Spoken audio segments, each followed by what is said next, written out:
Next, Algeria's president announced a highly anticipated government reshuffle yesterday. This on the eve of the second anniversary of a protest movement that swept Abdelaziz Bouteflika from power.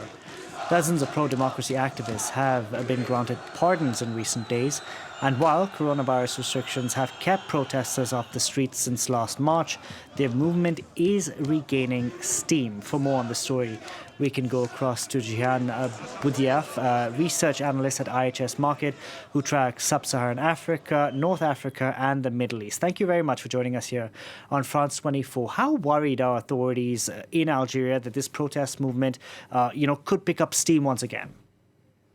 Well, I think that President Tebboune took ostensibly more substantial decisions, and he made more substantial announcements in 2 days rather than in a whole year. And these measures that he's been taking seem to be appeasement measures. And I think the timing of it is very important. I don't think that making this important announcement just a couple of days before the second anniversary of the Hirak is a coincidence at all. I think that we've been hearing that the Hirak has been somehow inactive in the past year, and I think that this is not necessarily the case. I would rather use the word dormant, and I think that's mainly because of they have been unable to gather large crowds because of the government-imposed restrictions on assembly because of the COVID-19 measures. But I think that the movement remains very much alive and is still capable to pressure the authorities, and the decisions that have been made by Tebboune really show this. They indicate this. Algeria is an energy-rich country, but the oil and gas sector has suffered from, underinvestment in recent years, and this has all been made worse because of the coronavirus pandemic, hasn't it?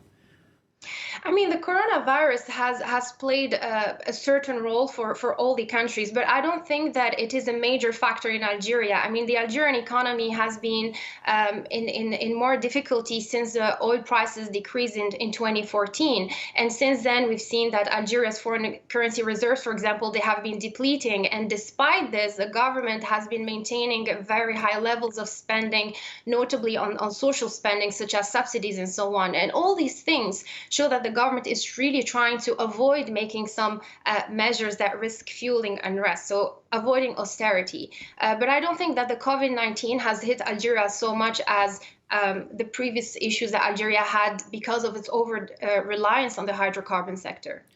But the issues that people protest for, things like jobs, standard of living and stuff, there's no magic wand that authorities can wave in Algeria, is there?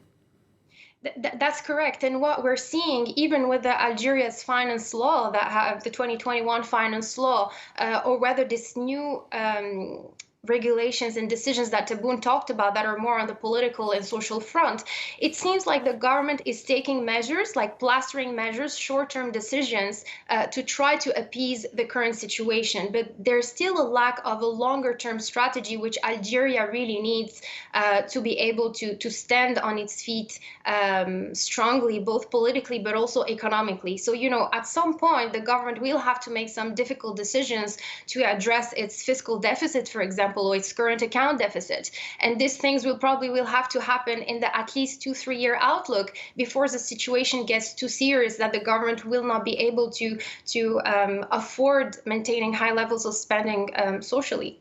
Jihan Boudiaf, thank you very much for joining us on the program today.